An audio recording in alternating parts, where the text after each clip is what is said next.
Hi everyone. Today we'll take a look at permutations, or in simple words, if I say, are arrangements. Now, before I start discussing any of the NPR formulas or getting into example questions, I just want to briefly touch upon why am I even addressing permutations in the first place, right? Like why? Like what is the need? Right?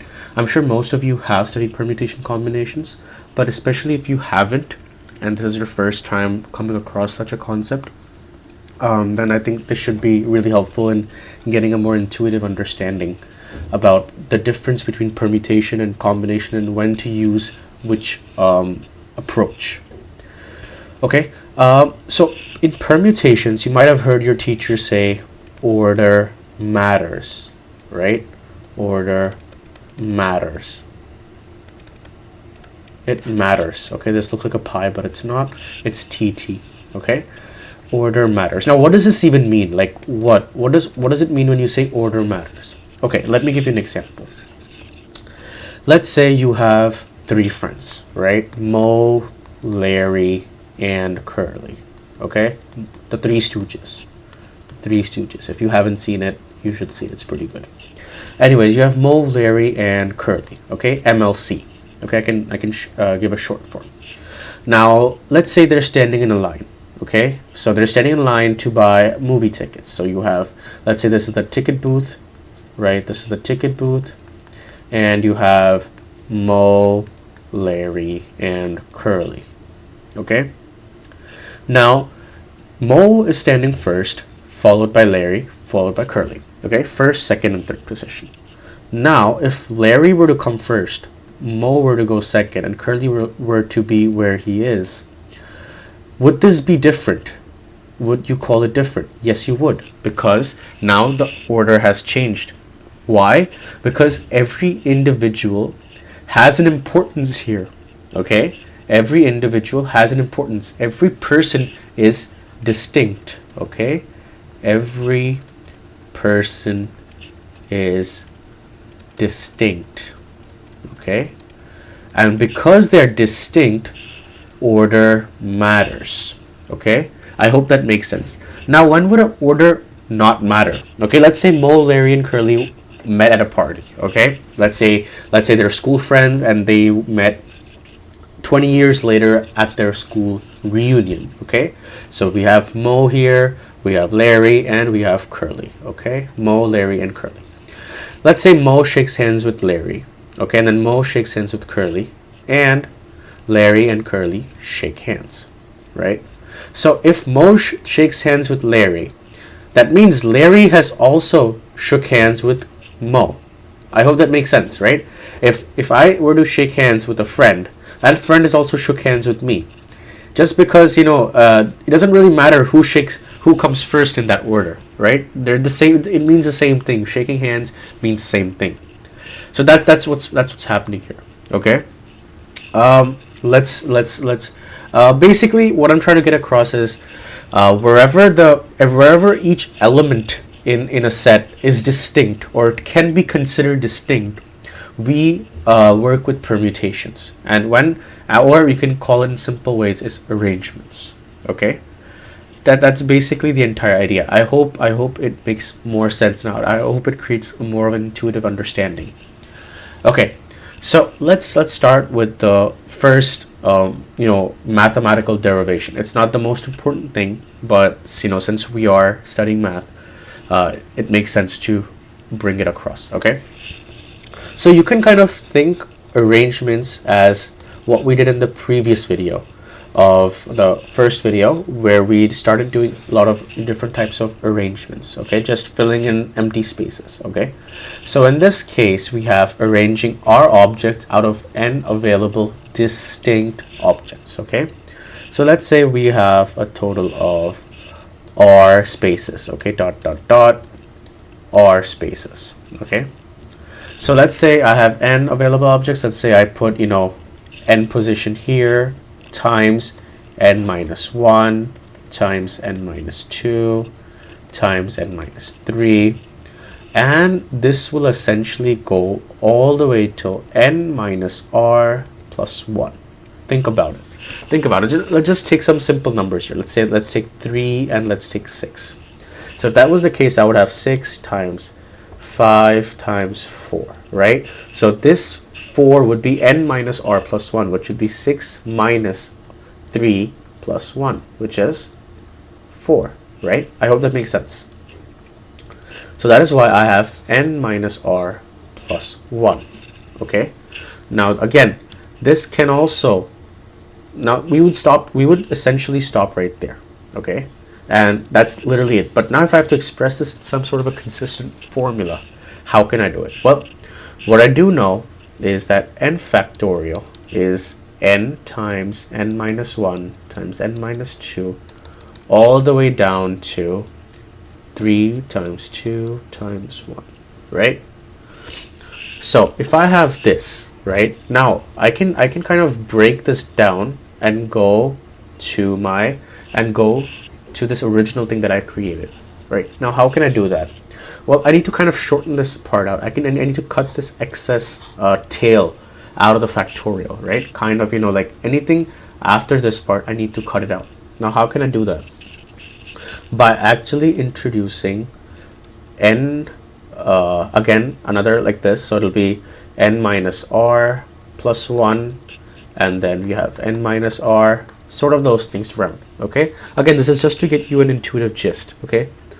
So what we're essentially left with is n factorial by n minus r, sorry, what we're left with is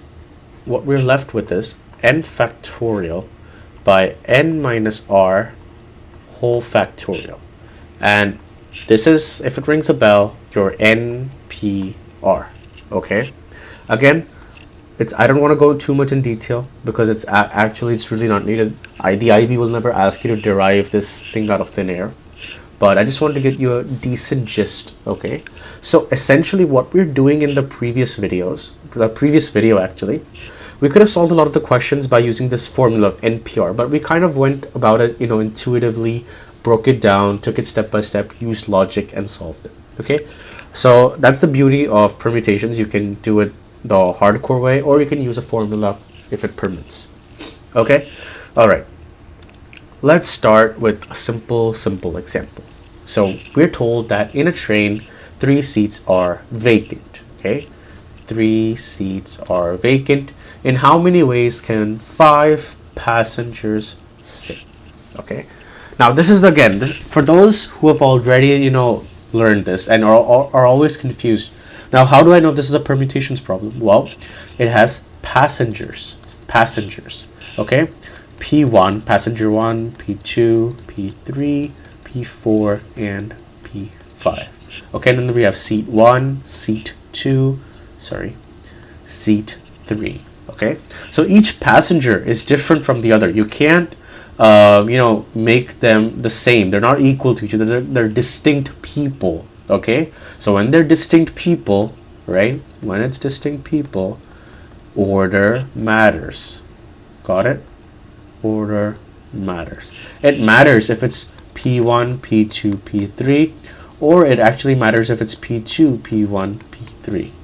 Got it? It actually matters. Okay, so now using the formula, so we have 5 passengers, 5 distinct people. So our n is equal to 5. Okay, and how many available options are there? 3. So r is equal to 3. So what do we have? We have 5 P3. So we have 5 factorial by 5 minus 3 factorial, which is 2 factorial. So we have 120, 5 times 4, which is 20, 20 times 3, which is 120. Yeah, 40 times 6 is 120. And we have 2 factorial, which is basically 2. So we're left with 60 ways. 60 ways. Now, if you think about it, this is a really simple question, really, nothing much to it. But if I create a method 2 here, method 2, I could have solved this by, just filling in the spaces. So I have 3 seats, 5 people, so 5, 4, 3. 5 times 4 times 3, well, that's 60 ways. Again, another way, just for those of you who like to have multiple options in mind, this is another way to solve it.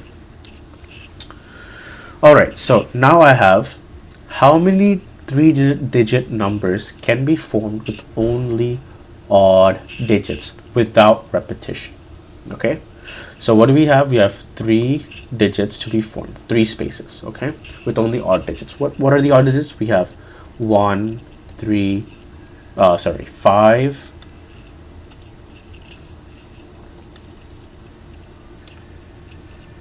5, 7, 9, right? 5 odd digits.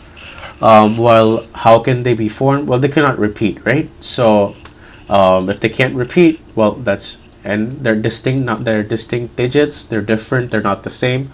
That's 5. How many spaces? R is equal to 3. So again, simple formula. We can do 5p3, which gives us 5 factorial by 2 factorial, again giving us the same answers last time, 60 ways, or 60 3-digit numbers. Okay, again, if you wanted to, you could have gone about it, conceptually. You could have noticed that, okay, there are 3 spots, can't repeat, 5 times 4 times 3, and that would be, again, 60 3-digit numbers. Okay, simple question. Let's go to the next one. Okay, so we're given how many four-letter words can be created using the letters of the word algorithm. Okay, so the words may be meaningless. We don't care whether they have a dictionary definition or not. We don't care. Okay, and yeah, we don't need to not how like the English language has at least one vowel in every word. Nothing like that. We don't care.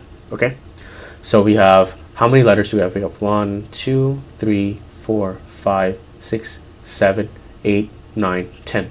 So we have 10 distinct letters, or 10 letters in total. Okay, so we have 10 letters, and we don't care if they are repeated or not, right? We really don't care.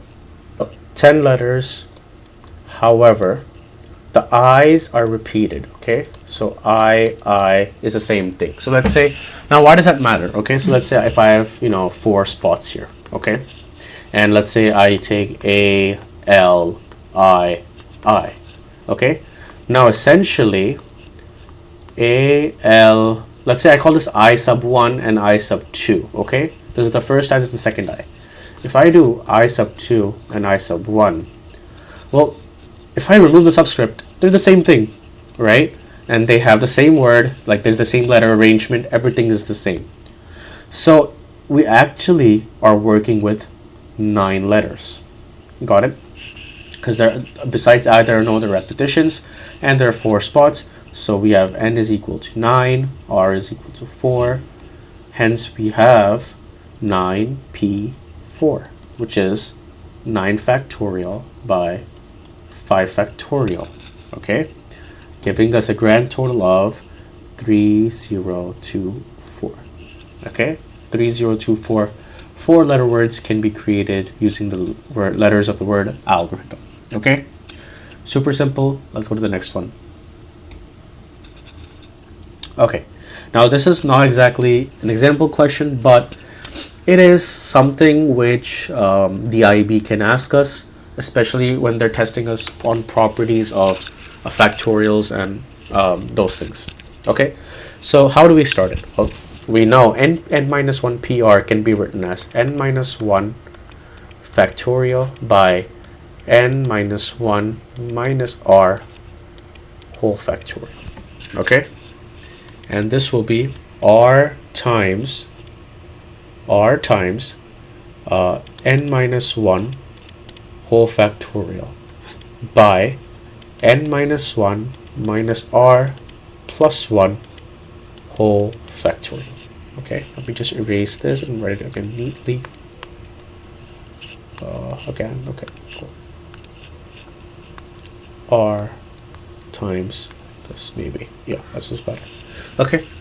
Okay, so this kind of cleans up. So we have n minus r, n minus 1, n minus 1. Okay, so let's see how we can break this apart. Or let's see if we can factor something out. Okay, okay, I'll just do it here. Okay, let's say this goes as n minus r whole factorial, right? And this can be written as, this can be broken down as n minus r times n minus r minus 1 whole factorial. Remember, because it's the same thing as saying, 7 factorial is the same thing as 7 times 6 factorial. So that's the same logic that's being applied here. So let's say, okay, I can factor some things out. So I have n minus 1 whole factorial upon n minus r minus 1 whole factorial. And then we have essentially 1 plus r r by n minus r. Okay, that's what we have. Yeah, okay, this is a plus, by the way. Okay, this is a plus. I didn't write it correctly, but it's a plus. I'll just clean it up. Okay, perfect. So here we have this, and now I can kind of simplify it again. N minus 1 whole factorial by n minus r minus 1 whole factorial times n by n minus r. So essentially now you can see things coming up. Okay, this is not a whole factorial, I'm so sorry. This is this as it is. Okay, now if you look at the numerator closely, just look at the numerator. I'll change the color as well. This is the same thing as n factorial. This is n factorial. And if you look at the denominator closely, this is the same thing as n minus r whole factorial. So what do we have? We have npr. Okay, yes, this is a little tricky of a derivation to do, but I think this is still quite reasonable and it's doable. It's probably, it'll be a little tricky if you haven't done it in the first place. But now, if something like this does come around, you can figure it out. Obviously, yes, we'll look at a lot of permutation combination properties as well, moving later, so that once you get those, it's a lot easier to solve these questions too. Alright, so another concept, small concept I want to address now is basically the number of ways of arranging n objects out of n available distinct objects. Okay, so here our r is equal to n, and n is as it is. So if we have npr, it would be n factorial by n minus r factorial. Well, now our r is equal to n, right? That's our new spot. So it's basically 0 factorial. What's 0 factorial? It's 1. So npn, you could call it, is equal to n factorial or 0 factorial, right? Super simple thing. I think it's quite obvious, but I just wanted to address it since we're discussing permutations. Okay, so we've been asked how many different ways, how many different letter words can be created using the letters of the word deli. Okay, so it basically by this thing, it's not 2-letter words, 3-letter words. It's basically using all the 5 words. Okay, so essentially we can, we have npn, or you could call it 5p5, right? It's the same thing. So 5p5 is essentially 5 factorial, which is 120 ways. Again, this is kind of a robotic way, to be honest. I would just, make 5 empty spots. 1, 2, 3, 4, 5. Put 5 times 4 times 3 times 2 times 1, and get 120 out of that. Another option, it's your preference really, but yeah, that's about it. Alright, so in our next question, we have how many numbers of 5 digits, 5 digits, can be formed from the numbers 2, 0, 5, 3, 7 when the repetition of digits is not allowed.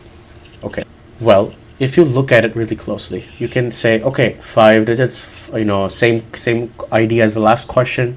I can say 5 factorial ways. However, there is a 0, right? Which means that if a 0 is in the first spot, of the 5 digits, it's no more a 5-digit number. It becomes a 4-digit number. So let's say 5 factorial ways is the total possible ways, and we have to subtract the cases where 0 is the first digit. So if 0 is the first digit and these are the 4 open spots for the 4 remaining numbers, how many is that? Well, that's 4 factorial, right? So our actual answer will be 5 factorial minus 4 factorial, right? Which is 120 minus 24, which gives us 96 ways. Another approach is more of the intuitive way, which we did in the last class, which would be putting up 5 empty spaces.